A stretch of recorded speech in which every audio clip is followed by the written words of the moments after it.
Hey! Welcome back to The Purpose Works, and I'm Jane Lauterback. At The Purpose Works, as you probably know, we believe that purpose leads to better, and cultivation is the process to get there. So this month, we'll be cultivating a series on how to and how to really get to that notion of better. Purpose connects us to what matters to ourselves, to our teams, and our organizations. In our challenging work environments, cultivating a consistent purpose practice is the foundation to getting control, accelerating growth, and to make an impact on the world. So this series is going to tap into some of those areas, those places where we get stuck, and explore constructive action, how we and our clients have also discovered these pathways. And we want to share those with you as we've honed these practices so that we can all accelerate being better at work and life. Today's conversation is around the notion of cultivating compassion.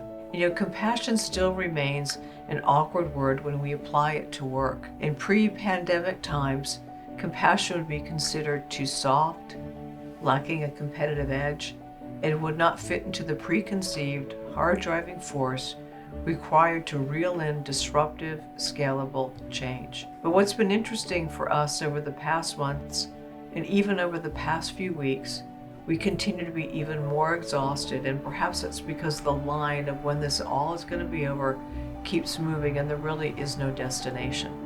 And so we're kind of stuck in this notion of, every plate is spinning, I'm feeling so overwhelmed, the speed is never going to change, and how do I actually bring compassion into the workplace? How do I create more humane organizations in a way when I still have to deliver results? And how do I actually do that when I've got the weight of sort of Atlas on my shoulders? And so what we need to do is really think about the fact that compassion is not an act. Compassion is an emotion. It's also a sense of shared suffering. And when we share it, right, we can alleviate the frustration and the pain because we're beginning to show kindness and understanding to one another. What we're witnessing is extreme compassion. Leaders are leaning in and leaning into being helicopter bosses. They're hovering and they're covering, not necessarily giving people the room that they need to grow. So what we're doing is we want to make sure that we protect them, which is really wonderful, but we're protecting in such a way we're no longer delegating, and we're taking on all that extra load ourselves. And so what we need to do is take a step back and say, is that really being compassionate? And who's that really serving? In fact, when we put on that sort of helicopter leadership hat, it's a form of stifling. It's a sense of, for the receiver, saying, you don't trust me. We all like to feel that when we're given a big sense of responsibility, a problem to solve, and also making sure it's not the shit work. But when we're giving something that's a real challenge, we feel it actually acknowledged. Someone sees my value, someone recognizes that I can do it, someone's giving me an opportunity to be stretched, as long as there's also those people around me that have my back at the same time. And so what we really need to do is practice compassionate leadership. The ability to give you, your team, and everyone around you the ability to create that level of high performance, but also creating an open dialogue and an understanding and alignment so that we can kind of distribute the wealth, if you will, of challenges among all of us. So here's how you get started. The first thing is, don't make any assumptions. Ask people how they are. We're all coping differently, and making sure that we can adjust to each other's pattern of what's going to be most successful for everybody. Most importantly, check your savior at the door.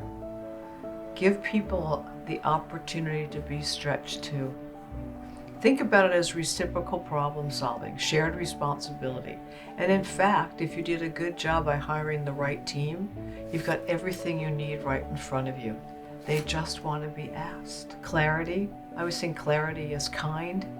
Also being able to identify not only what the problem is that needs to be solved, but how do we know what success is going to look like? How do we know that we're going to get there?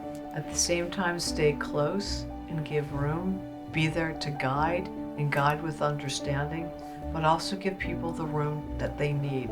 It's really interesting too that by giving people that opportunity, it allows them to gain the experience and allows them to do the hard work We just don't want hard places to work. So it's a practice that really matters. And in that practice, take a breath, stay relaxed, and know you're doing the right thing. If you found this video of value, please share it with others, and we always welcome your comments.